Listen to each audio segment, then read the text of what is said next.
Hello बच्चों, कैसे हो आप सभी लोग। आज का हमारा जो टॉपिक है वो विज्ञान के ऊपर होने वाला है। वैसे तो हमारे हर टॉपिक ही विज्ञान के ऊपर रहते हैं, लेकिन आज का कुछ स्पेशल टॉपिक है। विज्ञान के पास जानेंगे विज्ञान होता क्या है, विज्ञान की परिभाषा क्या है, विज्ञान की शाखाएं क्या है। ठीक, तो स्टार्ट करते हैं। विज्ञान किसे कहते हैं, ठीक, या विज्ञान की परिभाषा क्या है।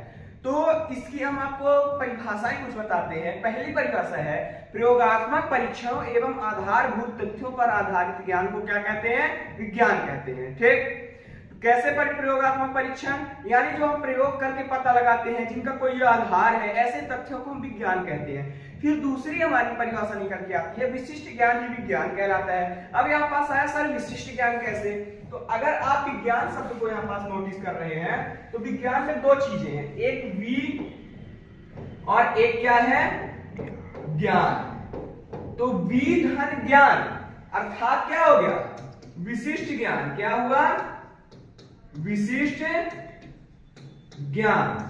तो विशिष्ट ज्ञान को ही क्या कहेंगे, विज्ञान कहेंगे। अब जो विज्ञान की शाखाएं हैं, तो विज्ञान की शाखाओं के ऊपर अगर आ जाएं तो हम लोग 10वीं तक जो 10th क्लास तक पढ़ते हैं वो साइंस कहलाता है। लेकिन अगर 10th से ऊपर गए 11th में गए तो उसमें विज्ञान की शाखाएं हमको मालूम पड़ती है कि कितनी शाखाएं हैं। तो स्पेशली जो विज्ञान की शाखाएं वो 3 शाखाएं हैं। कौन कौन सी, जीव विज्ञान, भौतिक विज्ञान और रासायनिक विज्ञान। इंग्लिश में बोलते हैं फिजिक्स, केमिस्ट्री और बायोलॉजी। ठीक, ये 3 हमारी शाखाएं होती हैं।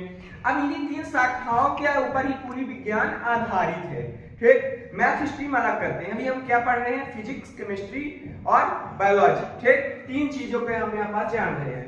तो जो जीव विज्ञान होता है उसमें हम जीवों का अध्ययन करते हैं, आसपास के चीजों का अध्ययन हो गया, मानव के शरीर का, ह्यूमन बॉडी, पेड़ पौधों, इनका अध्ययन करते हैं। जो भौतिक विज्ञान हो गया उसमें भौतिक की चीज आ जाती है, जैसे ग्रह, तारे, नक्षत्र, रॉकेट वगैरह, मतलब ये सब चीजें। रासायनिक विज्ञान में केमिकल वगैरह उसमें आ जाते हैं, अलग चीजें आ जाती हैं, वो रसायन विज्ञान है। तो ऐसे 3 शाखाओं में इसको विभाजित किया गया है। 10th क्लास तक हम लोग कैसे पढ़ते हैं, तीनों को एक साथ पढ़ा जाता है। आप लोगों ने नोटिस किया होगा कि 10th तक की बुक में कुछ है टॉपिक रहते हैं, जैसे केमिस्ट्री टाइप के हो गए, कुछ बायोलॉजी टाइप के हो गए और कुछ फिजिक्स टाइप हो गए। तो तीनों का कॉम्बिनेशन होता है और वो कहला जाता है साइंस। तो यहाँ पास हमारी एक चीज आज क्लियर हुई कि विज्ञान किसे कहते हैं, विज्ञान की शाखाएं क्या है और विज्ञान होता क्या है। That is solve.